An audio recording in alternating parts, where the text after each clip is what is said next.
Statistical inference എന്നുള്ള മൊഡ്യൂളിൽ നമ്മൾ വൺ വേ അനോവയെക്കുറിച്ച് ഓൾറെഡി ഡിസ്കസ് ചെയ്തു. ഇനി ഇവിടെ നമ്മൾ ഡിസ്കസ് ചെയ്യാൻ പോകുന്നത് ടു വേ അനോവയെക്കുറിച്ചാണ്. രണ്ടും തമ്മിലുള്ള ബേസിക് ആയിട്ടുള്ള ഡിഫറൻസ് എന്താണെന്ന് വെച്ചാൽ, വൺ വേ അനോവയിൽ നമ്മൾ ഒരു ക്രൈറ്റീരിയയുടെ ബേസിലാണ് ഡാറ്റയെ അനലൈസ് ചെയ്യുന്നത്. അതേസമയം ടു വേ അനോവയിൽ രണ്ട് ക്രൈറ്റീരിയകളുടെ ബേസിലാണ് ഡാറ്റ നമ്മൾ അനലൈസ് ചെയ്യുന്നത്. ഒരു എക്സാമ്പിൾ പറയുകയാണെങ്കിൽ ഈ ഒരു ക്വസ്റ്റ്യൻ തന്നെ ശ്രദ്ധിക്കുക. In a factory production is carried on by 5 workers each using 4 types of machines A, B, C and D. The following table gives number of units produced per day by 5 workers using the 4 machines. ഒരു ഫാക്ടറിയിലെ പ്രൊഡക്ഷനുമായിട്ട് ബന്ധപ്പെട്ട question ആണ്. 5 workers ഉണ്ട്, 4 type machines ഉണ്ട്, A, B, C and D. ഈ 5 വർക്കേഴ്സും ഈ 4 machines use ചെയ്തിട്ട് ഒരു ദിവസം പ്രൊഡ്യൂസ് ചെയ്യുന്ന യൂണിറ്റ്സിൻ്റെ ഡീറ്റെയിൽസ് ആണ് താഴെ തന്നിട്ടുള്ളത്. ക്വസ്റ്റ്യനിൽ 2 കാര്യങ്ങളാണ് നമ്മളോട് ടെസ്റ്റ് ചെയ്യാൻ പറഞ്ഞിട്ടുള്ളത്. First one, test whether the mean productivity of the machines are the same. Second one, test whether the mean different significantly with respect to the mean productivity. ഒന്നാമതായിട്ട് ഈ 4 മെഷീൻസിൻ്റെ ആവറേജ് പ്രോഡക്റ്റിവിറ്റി തമ്മിൽ എന്തെങ്കിലും ഡിഫറൻസ് ഉണ്ടോ, അത് same ആണോ എന്ന് test ചെയ്യാനാണ് പറഞ്ഞിട്ടുള്ളത്. രണ്ടാമതായിട്ട് വർക്കേഴ്സിൻ്റെ ആവറേജ് പ്രോഡക്റ്റിവിറ്റി തമ്മിൽ എന്തെങ്കിലും ഡിഫറൻസ് ഉണ്ടോ എന്ന് ടെസ്റ്റ് ചെയ്യാനാണ് പറഞ്ഞിട്ടുള്ളത്. സൊല്യൂഷനിലേക്ക് പോവുകയാണ്. ആദ്യമായിട്ട് ഏതൊരു ടെസ്റ്റിനും നമ്മൾ ഫോളോ ചെയ്യുന്ന കുറച്ച് സ്റ്റെപ്സ് ഇതിനും നമ്മൾ ഫോളോ ചെയ്യേണ്ടതുണ്ട്. First one, setup null hypothesis. Two way ANOVA ആയതുകൊണ്ട് തന്നെ 2 നൾ ഹൈപ്പോത്തിസിസ് നമ്മളിവിടെ സെറ്റ് ചെയ്യുന്നുണ്ട്.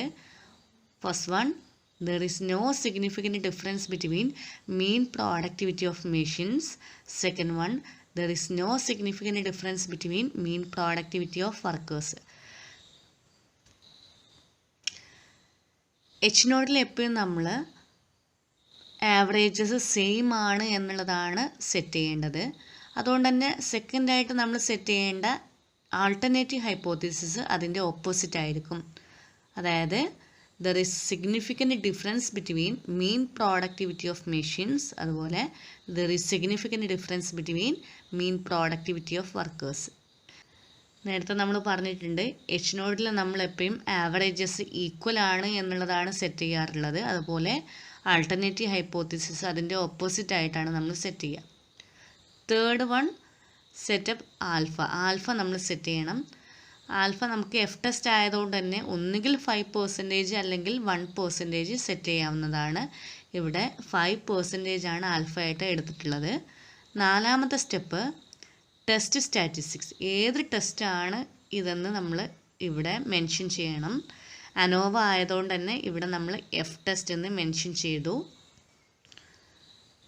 Next, degree of freedom. Two way അനോവയിൽ നമ്മൾ 2 ഡിഗ്രി ഓഫ് ഫ്രീഡം സെറ്റ് ചെയ്യേണ്ടതുണ്ട്. ഒന്നാമത്തെ degree of freedom C-1, C-1 into R-1. C എന്ന് പറയുന്നത് കോളം ടോട്ടൽ, ആർ എന്ന് പറയുന്നത് റോ ടോട്ടൽ. ഇപ്പോൾ ടോട്ടൽ 4 കോളംസും 5 റോയും ആണുള്ളത്. അതുകൊണ്ട് തന്നെ C-1 equal to 3, then C-1 into R-1 equal to 12. അതുകൊണ്ട് തന്നെ ഒന്നാമത്തെ degree of freedom 3 and 12. Second degree of freedom R-1, C-1 into R-1. That is equal to 4 and 12. ആറാമത്തെ step, find critical value. Critical value കാണാൻ വേണ്ടി നമ്മൾ F ടെസ്റ്റിൻ്റെ table use ചെയ്യണം. Logarithm ടേബിളിൽ എഫ് ടെസ്റ്റിൻ്റെ ആ ഒരു ടേബിൾ നമ്മൾ ചെക്ക് ചെയ്യുക.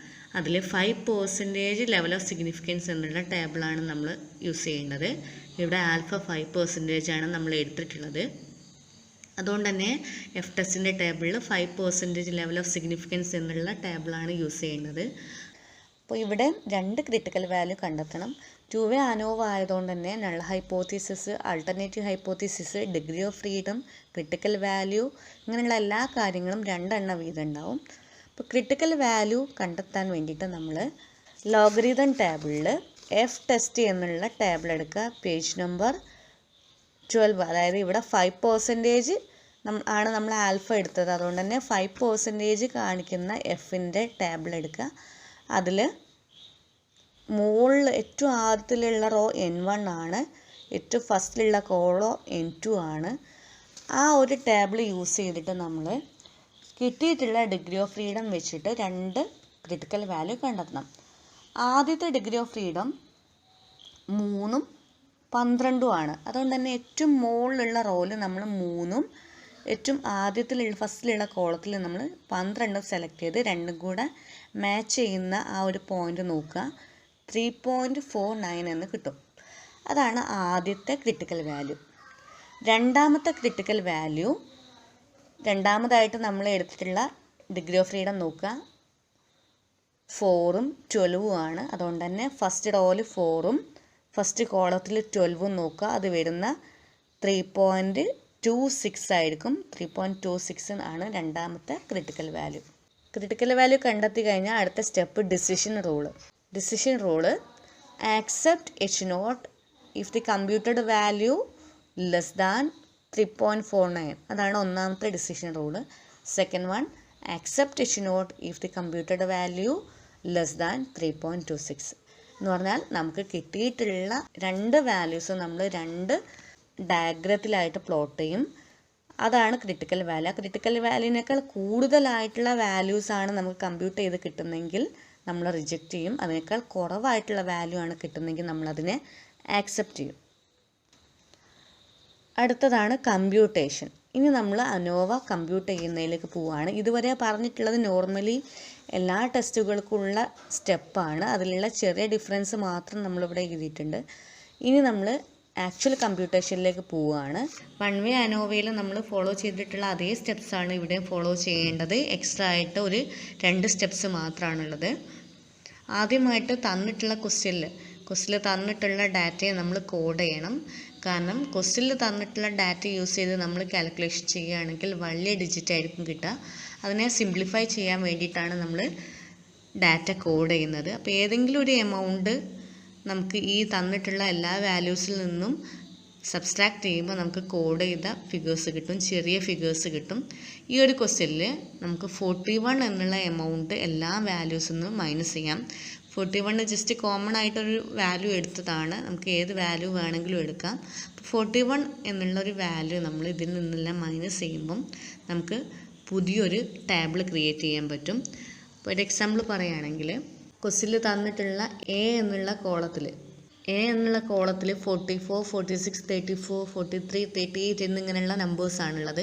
അപ്പോൾ 41 എന്നുള്ള നമ്പർ നമ്മൾ എല്ലാത്തുനിന്നും മൈനസ് ചെയ്യുമ്പം 44 minus 41 that is equal to 3, 46 minus 41 that is equal to 5, 34 minus 41 that is equal to 7 എന്നിങ്ങനെയുള്ള ഫിഗേഴ്സ് കിട്ടും.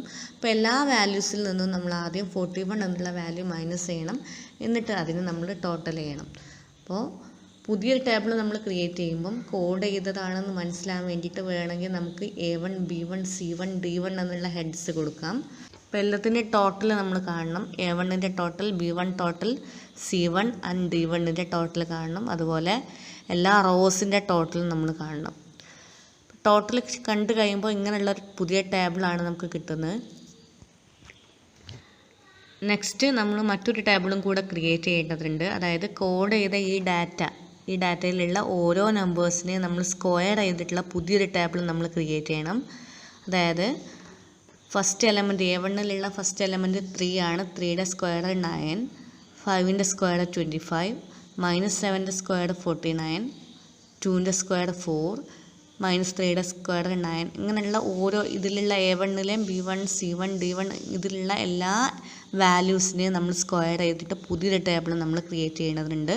അതുപോലെ അതിലുള്ള ഓരോ കോളംസും നമ്മൾ ടോട്ടൽ ചെയ്യും.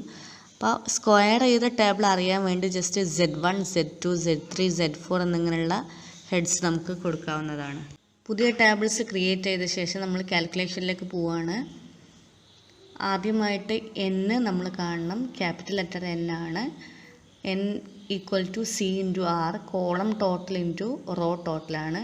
ആകെ 4 കോളംസ് ഉണ്ട്, 5 റോയുണ്ട്. സോ 4 × 5 = 20 ആണ് N. T = 0. T എന്ന് പറയുന്നത് ടോട്ടലാണ്.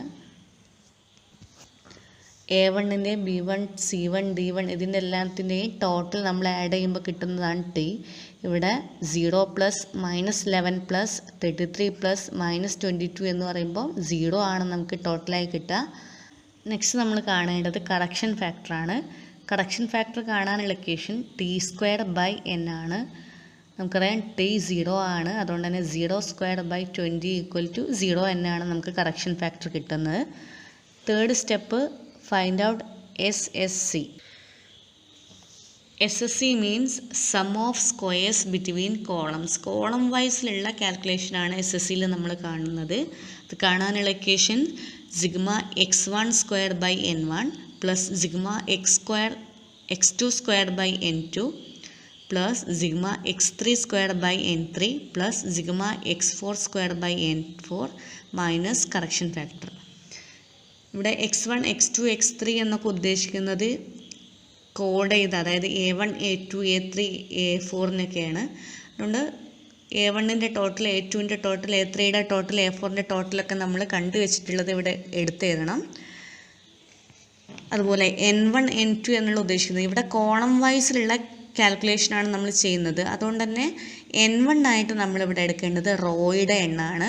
SSC കാണുമ്പോൾ നമ്മൾ താഴെ N1 ആയിട്ട് എടുക്കേണ്ടത്, N1 N2 N3 N4 ഒക്കെ ആയിട്ട് എടുക്കേണ്ടത് റോയുടെ ടോട്ടലാണ്.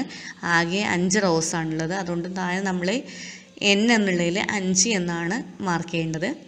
അപ്പോൾ കാൽക്കുലേറ്റ് ചെയ്യുമ്പോൾ 0²/5 പ്ലസ് -11²/5 പ്ലസ് 33²/5 പ്ലസ് 22²/5 -0 എന്ന് കിട്ടും. കാൽക്കുലേറ്റ് ചെയ്യുമ്പോൾ 338.8 ആണ് SSC ആയിട്ട് നമുക്ക് കിട്ടുക. അടുത്ത സ്റ്റെപ്പ് ഫൈൻഡ് ഔട്ട് SSR ആണ്. SSR എന്ന് പറയുമ്പോൾ റോ വൈസിലുള്ള കാൽക്കുലേഷനാണ്. ഇത് കാണാനുള്ള equation σx1²/n1 plus σx2²/n2 plus σx3²/n3 plus σx4²/n4 minus correction factor. ഇത് റോ വൈസ് ആയതുകൊണ്ട് തന്നെ താഴെ N എന്നുള്ള എലമെൻറ്റിലായിട്ട് നമ്മൾ കൊടുക്കേണ്ട വാല്യൂ കോളംസിൻ്റെ എണ്ണമാണ്. ആകെ 4 കോളംസ് ഉണ്ട്. അതുകൊണ്ട് തന്നെ Nൽ നമ്മൾ 4 എന്നാണ് മാർക്ക് ചെയ്യേണ്ടത്. കാൽക്കുലേഷൻ എലമെൻറ്റ് നമ്മൾ എമൗണ്ട് വാല്യൂ നമ്മൾ അപ്ലൈ ചെയ്യുമ്പം 1²/4 പ്ലസ് 11²/4 പ്ലസ് -18²/4 പ്ലസ് -4²/4 പ്ലസ് 4²/4 -0 എന്നാണ് എഴുതേണ്ടത്. കാൽക്കുലേറ്റ് ചെയ്ത് വിടുമ്പം 161.5 എന്നാണ് SSR നമുക്ക് കിട്ടുക. 1 വേ അനോവ കമ്പയർ ആകുമ്പം 2 വേ അനോവയിൽ പുതിയതായിട്ട് നമ്മൾ എഴുതേണ്ട ഒരു സ്റ്റെപ്പാണ് SSR. 1 വേ അനോവയിൽ നമ്മൾ SSCയും SSTയും SSEയും ആണ് കാൽക്കുലേറ്റ് ചെയ്യേണ്ടത്. അതിന് പുറമെ SSR എന്നുള്ള സ്റ്റെപ്പും കൂടെ നമ്മൾ 2 വേ അനോവയിൽ കാൽക്കുലേറ്റ് ചെയ്യുന്നുണ്ട്. നെക്സ്റ്റ് SST ആണ് നമ്മൾ കാണേണ്ടത്. SST കാണാൻ വേണ്ടി നമ്മൾ സ്ക്വയർഡ് ചെയ്ത ടേബിളിൻ്റെ ടോട്ടലാണ് എടുക്കേണ്ടത്. നേരത്തെ നമ്മൾ Z1 Z2 Z3 Z4 എന്ന് ഹെഡ് കൊടുത്ത ആ ടേബിളിൻ്റെ ടോട്ടലാണ് ഇവിടെ എടുക്കേണ്ടത്. SST = 96 plus 45 plus 255 plus 178 that is = 574. SSCയും SSRും SSTയും കിട്ടിക്കഴിഞ്ഞാൽ നമ്മൾ കാണേണ്ടത് SSE ആണ്. SSE കാണാനുള്ള equation SST minus SSC minus SSR. 1 വേ അനോവയിൽ നമ്മൾ SSE കാണാൻ വേണ്ടിയിട്ട് SST മൈനസ് SSC ആണ് കണ്ടത്. 2 വേ അനോവയിൽ നമ്മൾ SSRും കാണുന്നത് കൊണ്ട് തന്നെ ഇവിടെ SSTയിൽ നിന്ന് SSCയുടെ കൂടെ SSRും മൈനസ് ചെയ്യേണ്ടതുണ്ട്. So 574 minus 338.8 minus 161.5 that is = 73.7. Then നമ്മൾ കാൽക്കുലേറ്റ് ചെയ്യേണ്ടത് MSC, MSR, MSE എന്നുള്ള എലമെൻറ്റുകളാണ്. ആദ്യമായിട്ട് MSC കാൽക്കുലേറ്റ് ചെയ്യണം. MSC = SSC divided by C-1 that is = 338.8 divided by 4-1 that is = 112.93. Then MSR = SSR by R-1 that is equal to 161.5 by 5-1 that is equal to 40.375. MSc MSR calculate ചെയ്തു കഴിഞ്ഞു. ഇനി കാണേണ്ടത് MSE ആണ്. MSE equal to SSE divided by C-1 into R-1. That is equal to 73.7 divided by 12. That is equal to 6.14. ഇത്രയും calculations ചെയ്ത് കഴിഞ്ഞാൽ ഇനി നമ്മൾ 2 F വാല്യൂസ് കാണണം. 2-വേ അനോവ ആയതുകൊണ്ട് തന്നെ ഇവിടെ 2 F വാല്യൂ ഉണ്ടാവും, F1ഉം F2ഉം. F1 equal to MSc divided by MSE. That is equal to 112.93 by 6.14 equal to 18.39. രണ്ടാമത്തെ F value F2 equal to MSR divided by MSE. That is equal to 40.38 by 6.14 equal to 6.58. അപ്പോൾ ഇതോടുകൂടി F value നമുക്ക് calculate ചെയ്ത് കിട്ടിയിട്ടുണ്ട്. അപ്പോൾ ഈ കിട്ടിയ എലമെൻസിനെ നമുക്ക് ഇതുവരെ കിട്ടിയതിന് സമ്മറൈസ് ചെയ്ത് നമുക്കൊരു ടേബിൾ ഫോമിലേക്ക് മാറ്റാം. ഈ കാണുന്നതാണ് ഇതിൻ്റെ സമ്മറൈസ് ചെയ്ത ഫോം. നെക്സ്റ്റ് ആയിട്ട് നമ്മൾ കാണേണ്ടത് നമ്മുടെ കൺക്ലൂഷനാണ്. കൺക്ലൂഷനിൽ നേരത്തെ ഡിസിഷൻ റൂൾ നമ്മൾ പറഞ്ഞിട്ടുണ്ട്. കമ്പ്യൂട്ട് ചെയ്ത വാല്യൂ ക്രിട്ടിക്കൽ വാല്യൂവിനേക്കാൾ കുറവാണെങ്കിൽ നമ്മൾ ആക്സെപ്റ്റ് ചെയ്യും, കൂടുതലാണെങ്കിൽ നമ്മൾ റിജക്റ്റ് ചെയ്യും. ഇവിടെ നമുക്ക് കിട്ടിയിട്ടുള്ള വാല്യൂസ് ക്രിട്ടിക്കൽ വാല്യൂവിനേക്കാൾ കൂടുതലാണ്, അതുകൊണ്ട് തന്നെ നമ്മൾ H0 ഇവിടെ റിജക്റ്റ് ചെയ്യും. So conclusion reject H0 since computed value falls in rejection regions. അപ്പോൾ അതുകൊണ്ട് തന്നെ നമുക്ക് പറയാം H0 റിജക്റ്റ് ചെയ്യുന്നതുകൊണ്ട് തന്നെ there is significant difference between average അല്ലെങ്കിൽ mean values, mean productivity of different men and mean productivity of different machines.